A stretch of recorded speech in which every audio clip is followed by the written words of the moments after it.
Hey guys, it's Morgan coming to you with a video. You guys saw the thumbnail. We're going to be talking about how to get a bike ready to ride in the snow and ice and cold of Colorado during the winter. Because my official belief is that you should never store the bike and take it all the way down and put it away in a corner and leave it all sad for the winter. I think you should ride the things. There's lots of ways to do that. A timber sled's one way. Traveling to warmer climates is one way. But I'm going to show you another way, and it's pretty awesome.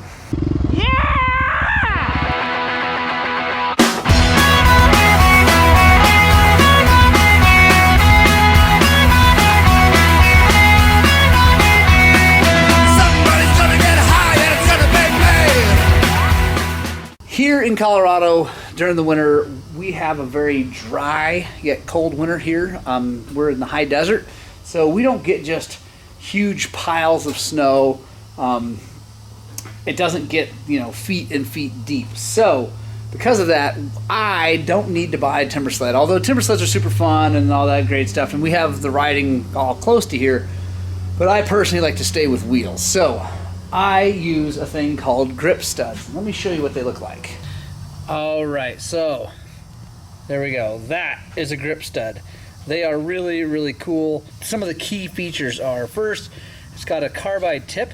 This grip stud is 4 years old. It's been through one set of tires for 3 seasons, and now it's going to go into another set of tires for whoever knows how many seasons in the future.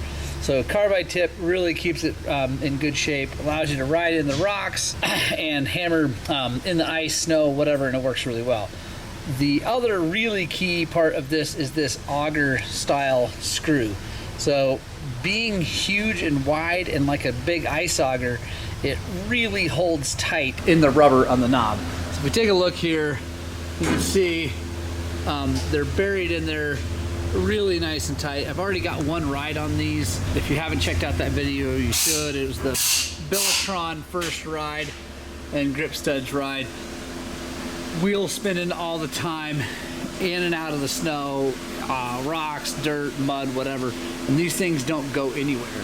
In the 4 years that I've had these in tires, I haven't lost a single grip stud, which is good because they're very expensive. These are now coming in around $1.25 per stud, which is a lot of money for sure. And you need about 150-ish for the per tire. So 150 to the front, 150 to the rear. So you're looking at over $400 for the setup.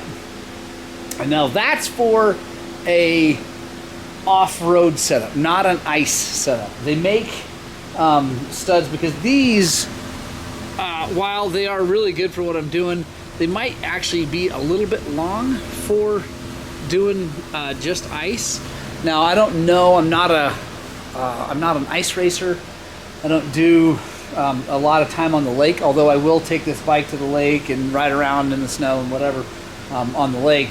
But it's not really set up for ice racing. Now you might be able to do a whole bunch of these and be good on the ice, but most ice racers run a different style screw and they run a whole bunch more metal. They basically cover the knobs completely in metal.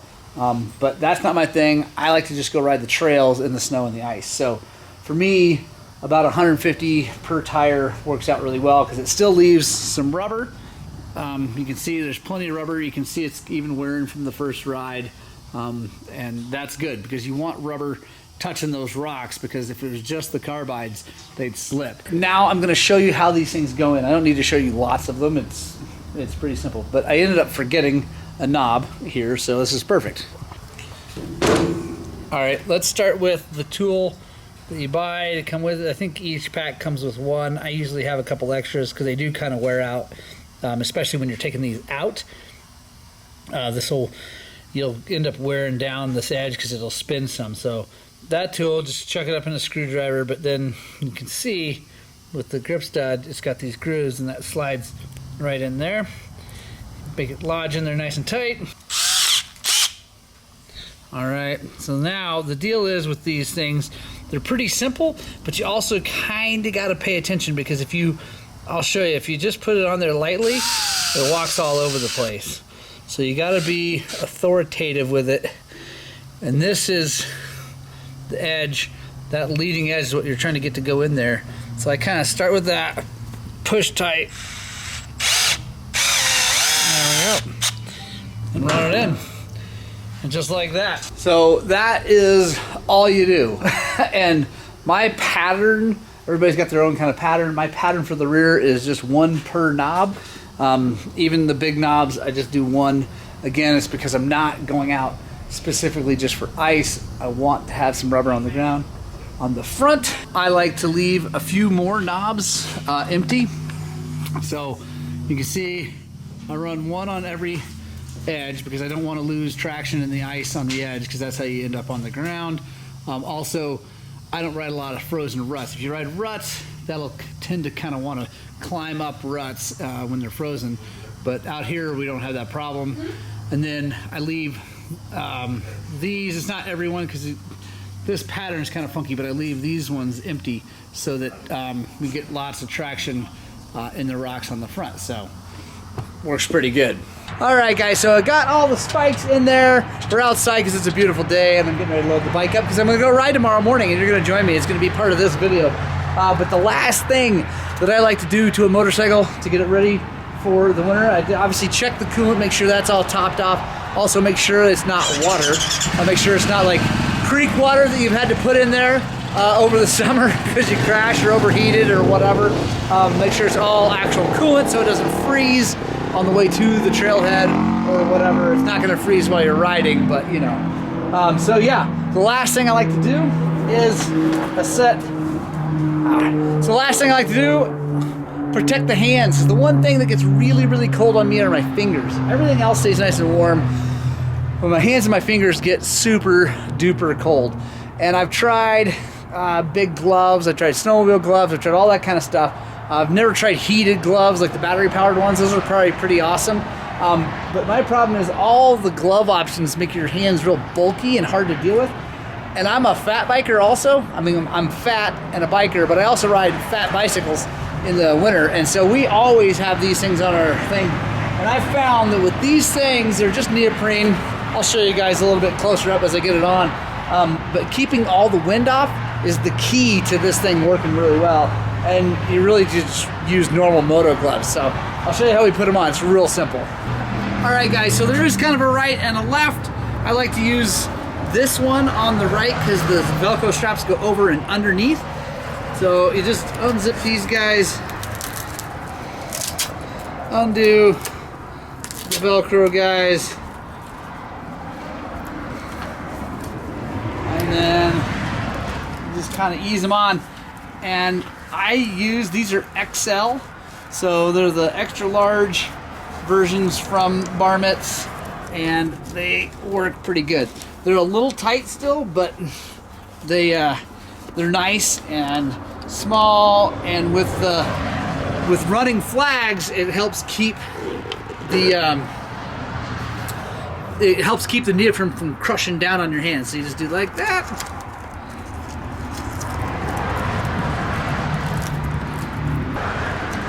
And these little Velcro guys are definitely not critical. I just like to try to put them on, help hold it stiff. So there we go. So you can see, you can just, and I'm on the brake. No problem, plenty of room again because the flags. Let's put this other one on real fast. It's kind of funny looking, but yeah. There we go, guys. That's literally all I do. Spikes, keep the hands warm, and let's go ride. So I'm gonna load this thing up on my bike. Let's head out to Peach Valley. It's gonna be so much fun. There's not a ton of snow out there right now, but it is gonna be cold, so we can test whether or not those are gonna be warm enough for me. And I don't have great circulation in my hands because I've frozen them a lot back when I was an ice climber as a younger person. Also, this jacked up thumb likes to get cold, so if that keeps my hands warm with normal moto gloves, we're winning. Yeah, let's load this thing up and head out to Peach. All right, guys, we're out here at Peach Valley. We got the foxiest of bibs out again. There he is. Really big. The bike won't start. Lectron, Billetron. Yeah. see.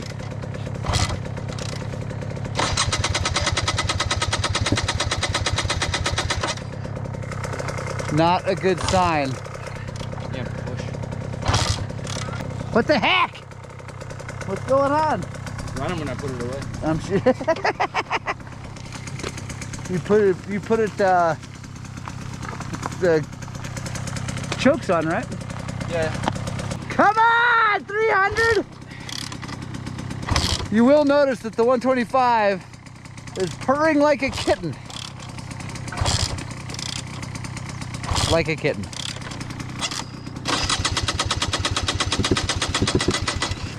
Doesn't sound like anything is happening. Is it flooded because those things don't have an overflow? Has it been bouncing around and hold it wide open? I mean, I don't know.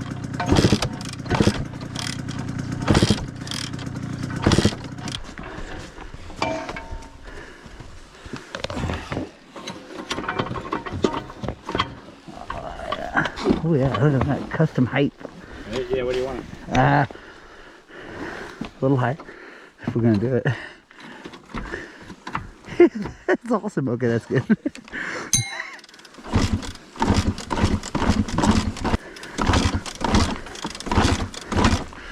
Just like it's not doing. Yeah, or like I said, the one thing that since they don't have overflows, I don't love the fact that I can get my, you want me to get my toe strap out?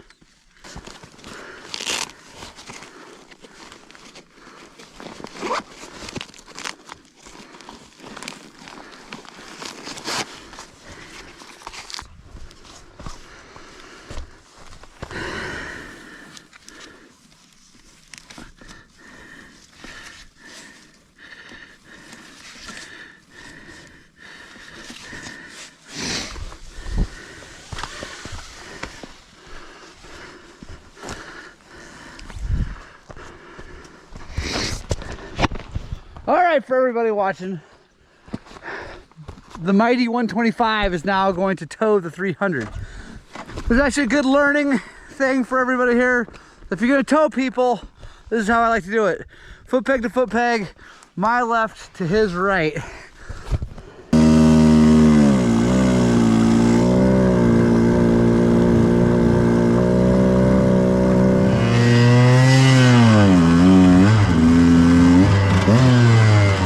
Go.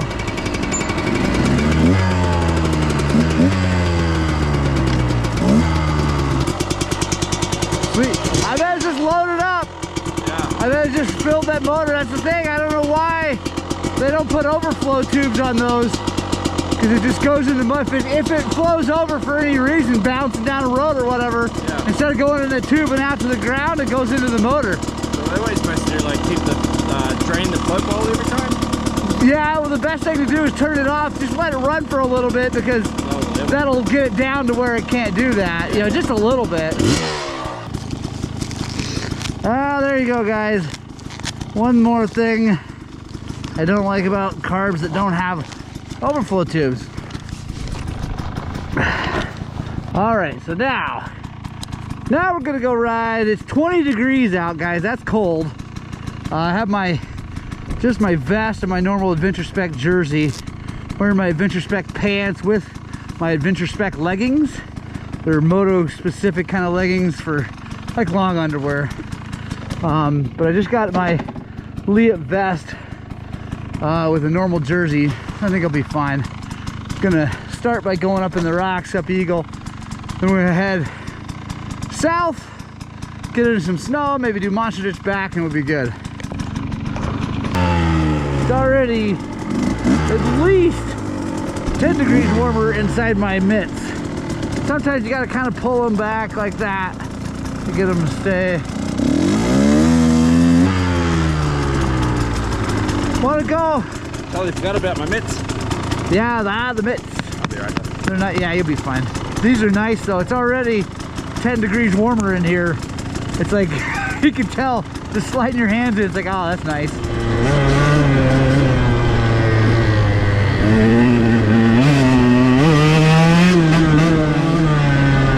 Oh, this little 125 runs so good right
freaking great.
Fucking throttles is jammed on. Oh, yeah, it froze. That's what happens sometimes with carbs. Like, it'll give it a second, it'll warm up with the motor, but sometimes, and my Lectron did it worse. Like, this one's not doing it at all.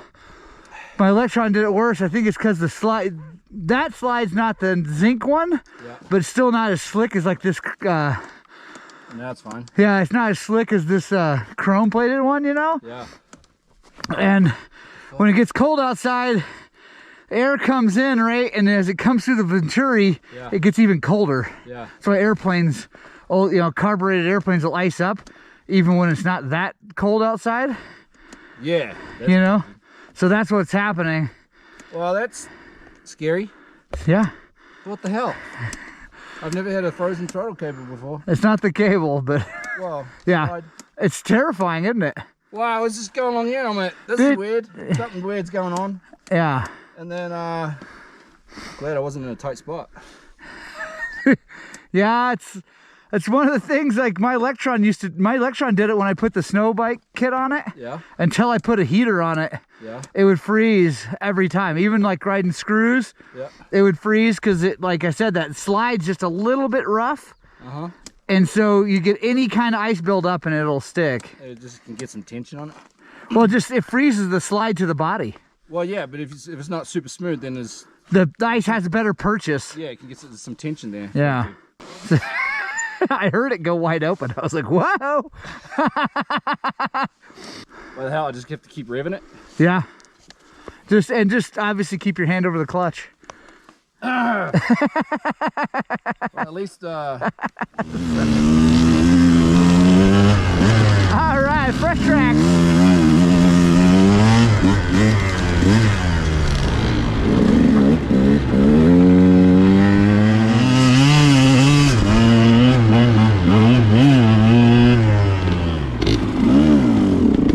Did it do it again? yeah, I got no pull. Oh yeah, careful. Give it a sec, because that's how I snapped the throttle cable. Yeah. All right, guys, so let me explain what's going on with the Bibbs' bike. It's not his throttle cable sticking. It's the slide in the carburetor. It's freezing. So it's cold out here. It's definitely below freezing. But even if it were close to freezing or a little bit above, what can happen is as you draw air through a carburetor, it actually gets colder as the velocity picks up as it comes through. It's the same idea as when you release CO2 canister, it gets super cold, whatever. As it comes through and then expands out into the thing, it drops a bunch of heat, gets cold. And what it can do, if there's any moisture at all, it can freeze the slide inside the carburetor. Well, my carburetor, what? And then you die. And then you die. What's happening is that since it's an Lectron and it's the slide, it's better. It's not that zinc slide, but it's like a Cerakoted or anodized, hard anodized slide. It's not super slick. The slide in my carburetor, the Kean, is like chrome plated, and so it's really slippery, so it's a lot less likely to freeze. It still could freeze, and it's, you know, it may still happen, although this far into the ride, it's probably not gonna. But so that's what's going on. Sometimes it freezes closed, sometimes it freezes open. It just depends on where the slide is when it gets super cold. And it can be really scary. And when I had a snow bike on my 300, I froze it and actually broke the throttle cable trying to break it loose because it wouldn't go wide open when I wanted it to. So that's what we're dealing with. There's a little learning for you all. That's why people put carburetor heaters. 4-strokes don't need it so much, partially because the motor builds a lot of heat, and then also because they don't draw as hard as a 2-stroke. 2-strokes actually have a lot more signal from the motor, a lot more vacuum, and that more vacuum makes for lower pressure right there, which makes for colder air, and anyway, all that stuff. So anyway, here we go. Let's see if Bibbs dies going off this ridge.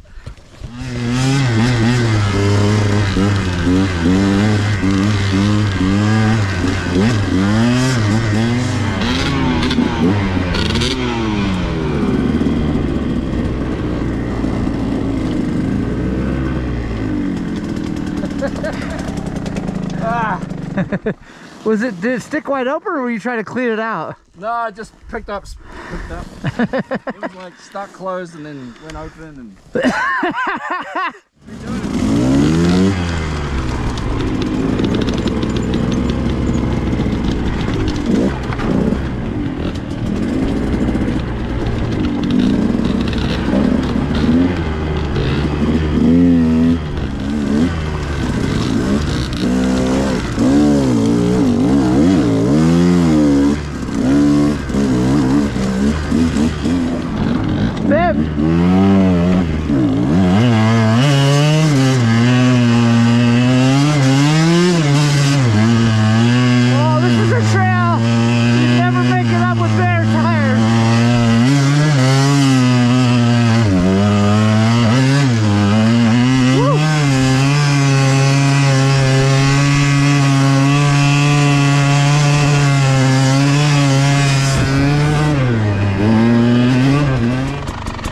Did it stick it all there?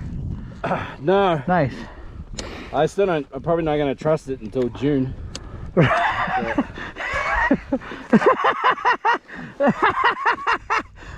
Sorry, that's awesome. I actually have childhood trauma from sticking throttles. I bet. But yeah, it's all the real rocky stuff's all clear.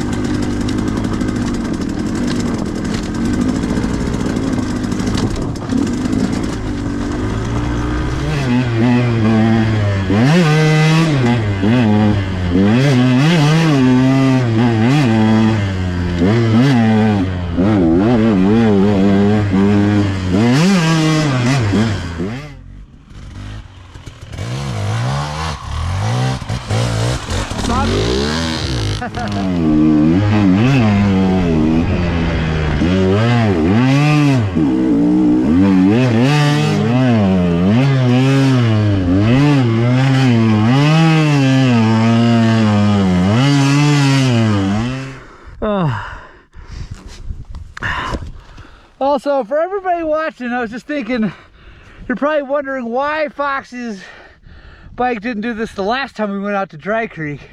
That's because it was like 15 degrees warmer. Yeah. It was a lot warmer day. It was only 20 when we started. I doubt it's over 25 right now. That day. The problem, I think, was up in those trees. There was just a lot of snow and a lot of really cold air. Yeah. So out here in the sun, I don't think it's going to be a problem. Seems to be all right, yeah. So the air temperature's just a little bit warmer. It's definitely quite a bit pulling warmer. in as cold air. Yeah, and you're not sucking all that moisture. The other thing that happens too is if you get moisture in the gas or moisture from the outside, so all that powder, your air filter is sucking air. It's filtering out dust and all that stuff, but it's also trying to filter out snow. And some of that snow will hit it as snow melt and then get sucked through, so there's a little bit of moisture coming through too, which also adds to the icing. So anyway,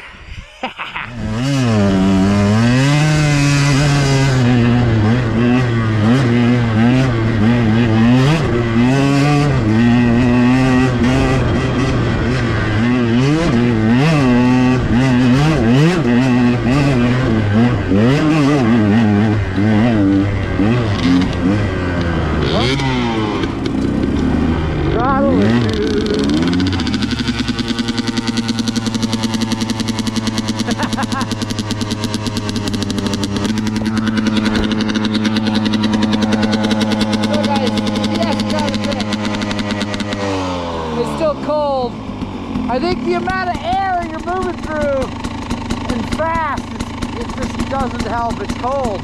Just too fast? Yeah, you're just too fast. Yeah. He's just way too fast. Well, I don't know if it's going to work well if we get more open. You know what I mean? Yeah, I know. I'll go bang through it. Yeah. So. Yeah, you're probably a better idea because. Yeah, because we get going fast. It's not going to get any warmer. No, and you don't. It's going to get colder down in Monster Ditch because it's going to be shaded. Yeah. And then, I'll just be here for a minute. Okay. Yeah. Oh yeah.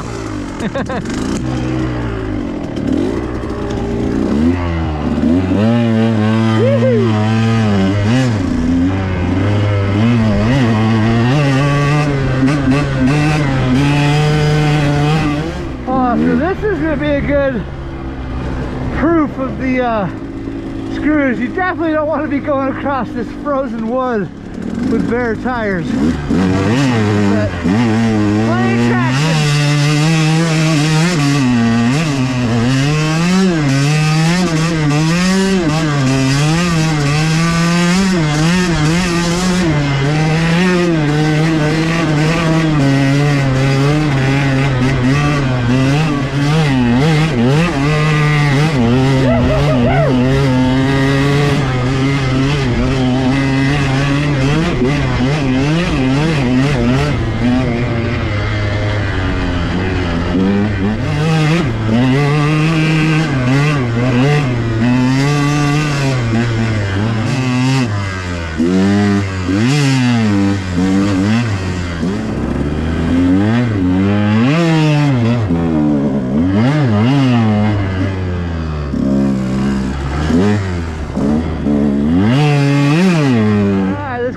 Could be interesting.